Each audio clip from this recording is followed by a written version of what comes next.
मैं राजन तिवारी आपका स्वागत करता हूं आपके अपने YouTube channel the thought tree upskilling में। और दोस्तों, आज से हम लोग शुरू करने जा रहे हैं आप लोगों के साथ में स्टॉक मार्केट की बेसिक और टेक्निकल की एक सीरीज, जिससे आपको स्टॉक मार्केट के बारे में बहुत सी वैल्यूएबल इंफॉर्मेशन मिलने वाली है, जिससे आप लोग ट्रेडिंग में और इन्वेस्टमेंट में बहुत सा बेनिफिट उठा सकते हैं। गाइस, मेरा नाम है राजन तिवारी और मैं स्टॉक मार्केट में 7 सालों से भी ज़्यादा से काम कर रहा हूँ, जहाँ पे मैं लोगों को टेक्निकली और ऑप्शन स्ट्रेटजीज के जरिए ट्रेन करता हूँ स्टॉक मार्केट में काम करने के लिए। गाइज, मैंने मोर देन 5 ईयर जो काम किया है वो बहुत सी ब्रोकिंग के साथ काम किया है, और साथ में मैं कुछ हेज फंड मैनेजर्स और पोर्टफोलियो मैनेजमेंट वालों के साथ भी काम कर चुका हूँ। सो होप गाइज, आपको इन सीरीज से बहुत सा बेनिफिट मिलने वाला है, तो बने रहिए हमारे साथ में। और आज का हमारा हम टॉपिक स्टार्ट करते हैं। Let's begin.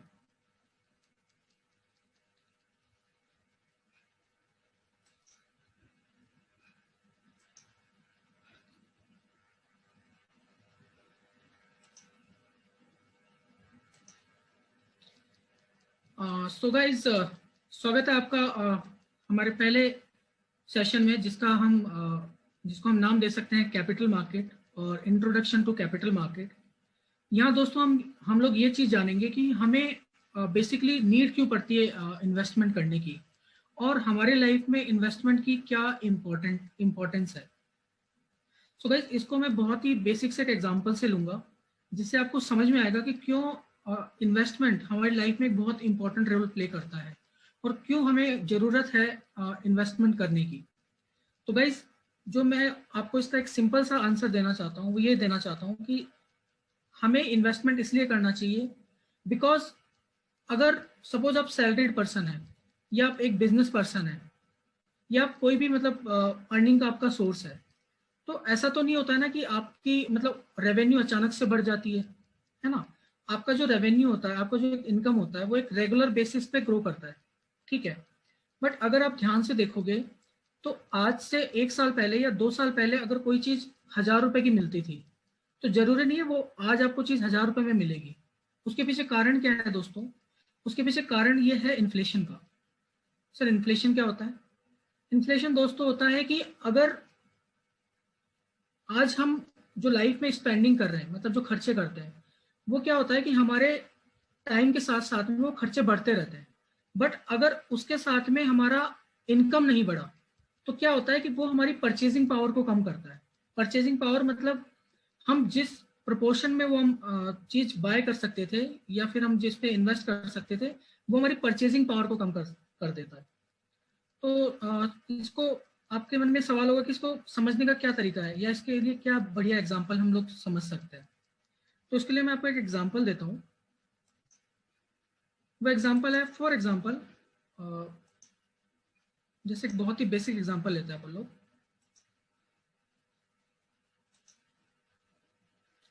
जैसे मान लीजिए कि आज से 1 साल पहले आपने कोई चीज 100 रुपीज में बाई की, ठीक है, और 1 साल बाद में वही चीज आपको मिल रही है कितने रुपए में? सपोज 120 रुपए में। अब इसके पीछे बहुत से रीजन हो सकते हैं, ठीक है। इन्फ्लेशन हो सकता है, हमारा लिविंग स्टैंडर्ड हो सकता है, वेरियस काइंड ऑफ रीजन हो सकते हैं।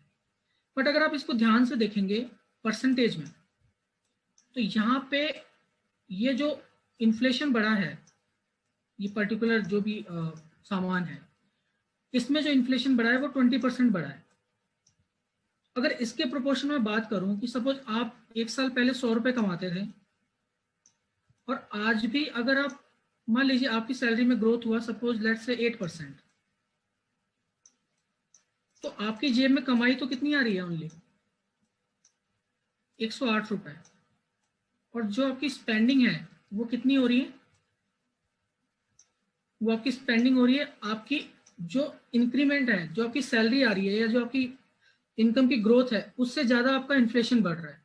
तो इससे क्या होगा कि आप पैसा तो कमा रहे होंगे, लेकिन आपकी जेब से ज्यादा जा रहा है, ठीक है। तो एक कहावत है कि भैया मतलब मेरे कमाते तो हम बहुत है, लेकिन पता नहीं पड़ता पैसा जाता कहाँ है। तो उसका जो सबसे बड़ा आंसर है वो ये है इन्फ्लेशन। तो सर हम लोग क्या करें इन्फ्लेशन को बीट करने के लिए? तो उसका मैं आपको सीधा सा आंसर दूंगा, आप ऐसी जगह पे इन्वेस्ट करो जो लॉन्गर टर्म में, जो कि लॉन्गर टर्म में आपके इन्फ्लेशन को कवर कर ले, आपके इन्फ्लेशन को कवर कर ले। तो इसमें ऐसा नहीं है कि इक्विटी मार्केट ही काम करता है, वेरियस सेगमेंट है ना, लॉन्ग टर्म में जो आपको बेनिफिट दे दे, और हर एसेट के साथ में अपना अपना रिस्क इन्वॉल्व है। ठीक है, जैसे कि अगर आप इक्विटी में पैसा लगाते हैं तो इक्विटी में ये बोला जाता है कि अगर आप लॉन्ग ड्यूरेशन में पैसा लगा रहे हो, मतलब लेट से 5 ईयर टू 10 ईयर के बीच में, तब आपको एक अच्छा अमाउंट ग्रोथ में मिल जाता है, और साथ में उसमें आपको एक कंपाउंडिंग भी मिलती है। कंपाउंडिंग मतलब ईयर ऑन ईयर बेसिस पे भी आपका वहां पे अमाउंट बढ़ता है। दूसरा आता है रियल इस्टेट। अब रियल इस्टेट में हम पैसा तो लगा देते हैं, बट उसमें प्रॉब्लम क्या है कि वहाँ लिक्विडिटी की प्रॉब्लम है। सर लिक्विडिटी क्या होता है?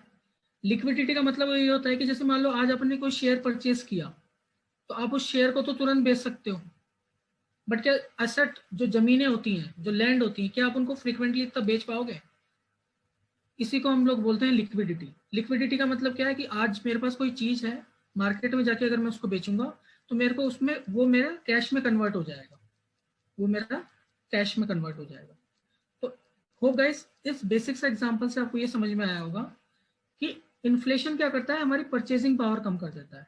और अगर ये जो इन्फ्लेशन हमारी परचेजिंग पावर को कम कर रहा है, अगर हमने कोई इंस्ट्रूमेंट नहीं खोजा जो हमारी इस परचेजिंग पावर को मेंटेन रखे या बढ़ा दे, तो हम क्या करेंगे, कमा तो रहे होंगे, बट ये इन्फ्लेशन क्या करेगा, हमारी जेब में जो कमाई आ रही है, जो हमारी मेहनत की कमाई आ रही है, वो धीरे धीरे क्या कर देगा, कम कर देगा। मतलब आपको पता भी नहीं पड़ेगा, और आपका मतलब स्पेंडिंग हो रही होगी, आपको लग रहा हो कमा खूब रहे हैं, बट पता ही नहीं पड़ेगा जा कहाँ रहा है। ठीक है, तो होप इस इन्फ्लेशन वाले एग्जांपल से आपको चीज़ें समझ में आ गई होंगी। और इसमें ये भी है गाइस कि इन्फ्लेशन डिपेंड करता है, बहुत सी चीज़ों पे इन्फ्लेशन अलग अलग परसेंटेज में ग्रोथ करता है। तो ये मैंने आपको समझाने के लिए बेसिक सा एग्जांपल लिया। ठीक है,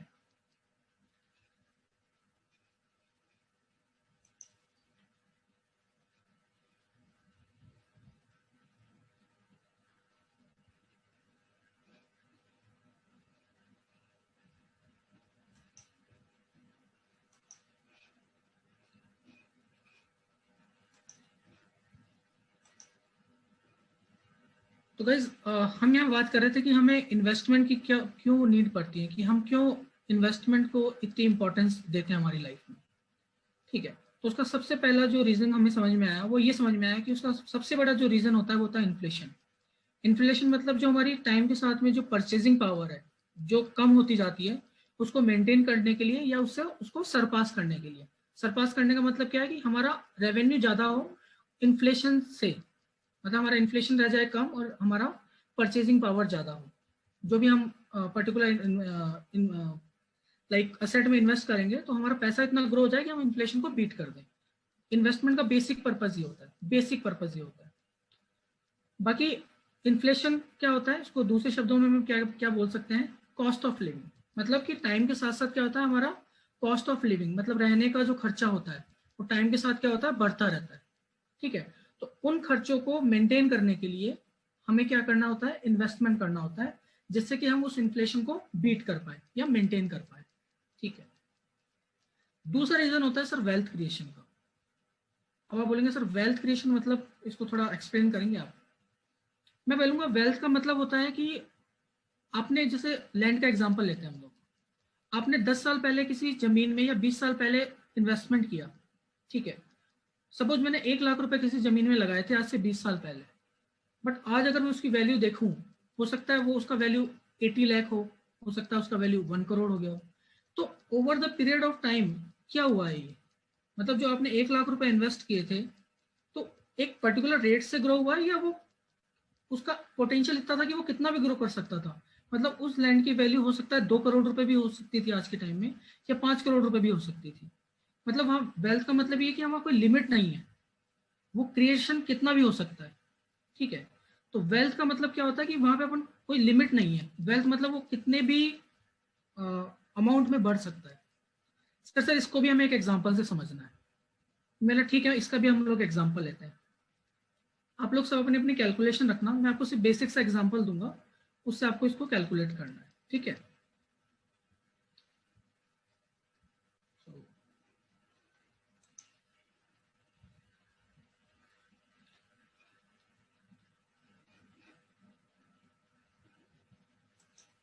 मैं आपको ओनली यहाँ पे कुछ दिखा रहा हूँ।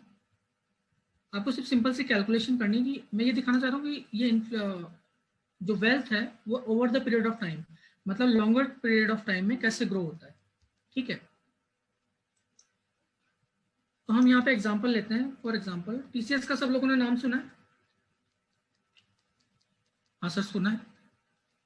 ठीक है, मैं आज से 20 साल पहले टीसीएस का आज का भाव देख लीजिए, मतलब आज का जो टीसीएस का भाव चल रहा है वो चल रहा है 3158 अराउंड। ठीक है, और आज से 20 साल पहले लेट्स से मतलब 2001 में, मतलब 2001 में तो ये लिस्टेड ही नहीं था। मैं 2005 एक मोटा मोटा ले लेता हूँ कि भाई 2005 में हमने इन्वेस्टमेंट इसमें किया होता तो हमने कितना अमाउंट लगाया होता है इसमें।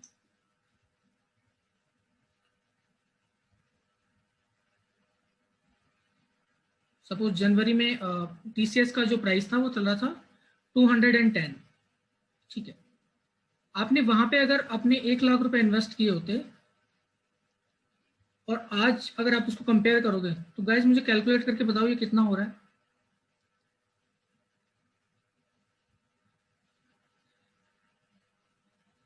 ठीक है, ये आप अपनी अपनी कैलकुलेशन कर लेना, मतलब ये अप्रोक्स 1.5 करोड़ के आसपास आपका अमाउंट आएगा। मतलब आपने 1 लाख रुपए इन्वेस्ट किया तो गाइस ये कितना बन गया आज के टाइम में? आज के टाइम में मतलब ये विद इन 15 से 17 सालों में कितना अमाउंट बन गया? मोर देन 1.5 करोड़ के भी ऊपर। ठीक है, तो इस पॉइंट को मैं बोल रहा हूँ वेल्थ क्रिएशन। आपने क्या किया, पैसा अपना डाल दिया और आपने उसको छोड़ दिया over the period of time के लिए, ताकि आपका पैसा वहां पे ग्रो कर सके। इसी से आपका क्या हुआ है? वेल्थ क्रिएशन हुआ है।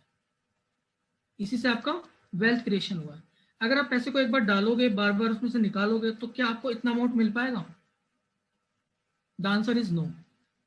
तो अगर हम इन्वेस्टमेंट इस तरीके से करते हैं जिससे हमारा लॉन्गर पीरियड ऑफ टाइम में वेल्थ क्रिएशन हो, जिससे हमारा वेल्थ क्रिएशन हो मतलब वेल्थ बने, मतलब पैसा अनलिमिटेड पोटेंशियल में ग्रो होने की कैपेसिटी रखे, तो वहां पे भी इन्वेस्टमेंट हमको हेल्प करता है। ठीक है गाइस, तो वेल्थ क्रिएशन भी हमारा यहाँ पे दूसरा पर्पज होता है। तो गाइस, तो यहाँ तक आपको समझ में आ गया होगा। मूव करते हैं नेक्स्ट अपने उस पर।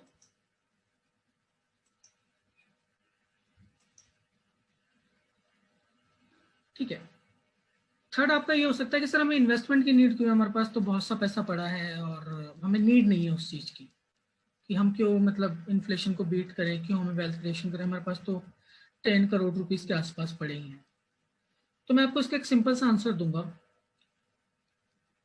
आपके जेब में सपोज 1 लाख रुपीज है, ठीक है, और 1 साल बाद में आपको 1,06,000 रुपए देने हैं।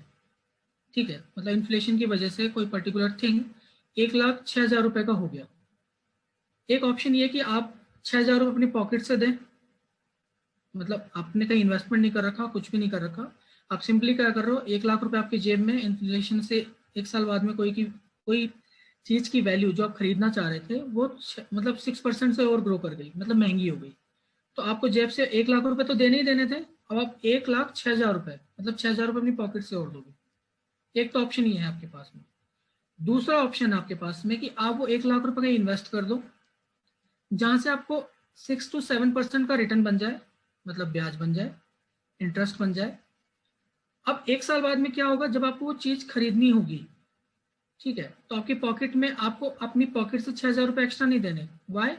बिकॉज आपने 6,000 रुपए ऐसी जगह इन्वेस्ट कर रखे थे जहां से कि मुझे 6% ग्रोथ आ जाए मेरे कैपिटल पे, और जब मुझे उस चीज की नीड हो तो मुझे मेरी पॉकेट से एक्स्ट्रा अमाउंट नहीं लगाना पड़े।